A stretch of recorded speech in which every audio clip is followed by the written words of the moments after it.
দেখেন সরকারিভাবে কত টাকা করে জিলাপি বেচ, কত টাকা রেট, সরকারি রেট।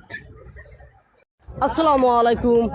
আমি এখন দাঁড়ায় আছি নাগেশ্বরী উপজেলা নারায়ণপুর ইউনিয়নে। এখানে মহা 26শে মাস আজকে উপলক্ষে এখানে মহা স্বাধীনতা এখানে দিবস পালন করতেছে। অনেক অনেক এখানে দোকানপাট অনেক জিলিপি বাঁচতেছে।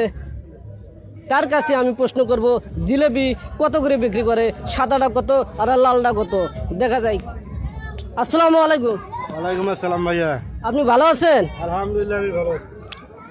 আপনি আজকে মহা 26শে মাস উপলক্ষে জিলিপি আজকে কত করে বেচতেছেন ও সরকারি রেটে? যদি জনগণকে একটু বলতেন তাহলে অনেক খুশি হইতাম। গুড়ে জিলেবি বেশি 200 টাকা কেজি, আর চিনি জিলেবি হলো 180 টাকা কেজি।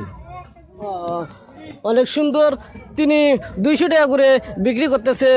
যেখান থেকে থাকেন না কেন, স্বাধীনতা শেষ শেষ হলে এখান থেকে জিলেপি নেবেন 200 টাকা কেজি। এখানে সরকারি রেটে এখানে বিক্রি করা হচ্ছে। এখানে বেটা, এখানে কি সরকারি রেটে বিক্রি করা হচ্ছে? হ্যাঁ, এখানে সরকারি রেটে। অনেক ধন্যবাদ। এখানে সরকারি রেটে এখানে জিলেপি বিক্রি করা হচ্ছে। যদি সরকারি দামে যদি না বিক্রি করা হয় তাদেরকে অবশ্যই আইনের রাস্তা অবশ্যই নেওয়া হবে। ধন্যবাদ।